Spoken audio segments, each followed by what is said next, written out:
you can hire a roofing company and they can kind of give you an estimate of how, in their opinion, how much longer you have on your roof. Correct, yeah. Because that's a good selling point for me of, hey, I had the roof inspected by my installation. It was done 15 years ago. Here's a letter. They think there's another 10 years left on it.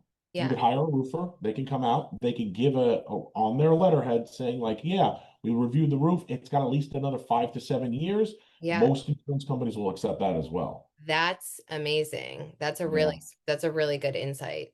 That as the owner and say, I'm going to get this done preemptive. Hmm. I'm going to have a letter written up by a roofing company. I just an extra selling feature for me. Hey, I got it inspected. Here's the letter from the roofer. It should help with your insurance.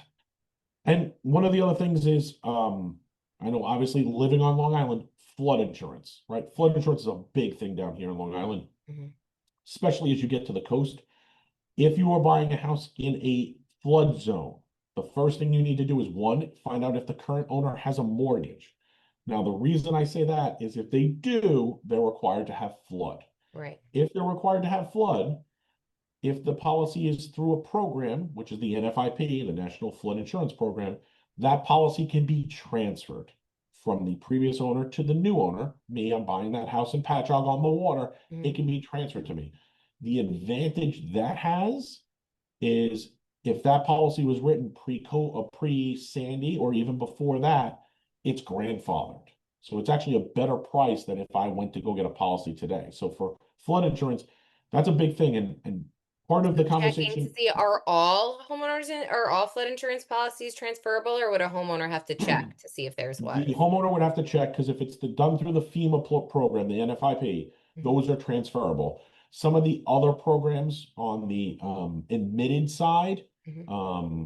those I don't believe are transferable, but each Okay. company could be different on their Gotcha. requirements and guidelines. But it could be a huge advantage and a huge selling Huge point. advantage.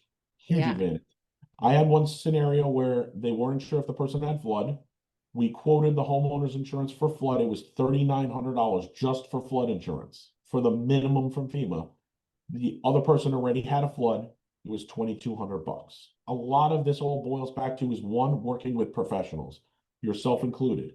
I'm going to work with Melissa. Why? Because she knows these are the things and these are the boxes I have to check off to Right. make sure this goes smoothly, either selling my house or buying my first house. Right. Same thing with an insurance guy. Yep. You want to be working with somebody who knows the industry, who's been in it and working for a period of time, because they're going to be able to say, hey, listen, these are the carriers. These are the things you have to pay attention to. Right. And it sounds like it makes a difference at the closing table, whether you're a buyer or a seller. As Yeah. knowing people who ask these questions are saving thousands, like you said, $4,000 versus 8,900. That's a Yeah. $5,000 a year. So if you guys are interested in finding out how else you can leverage every single dime you have to get exactly what you want, you can message me or comment homeowner playbook, and I will send you guys my full video playbook that I send all of my clients to set them ahead.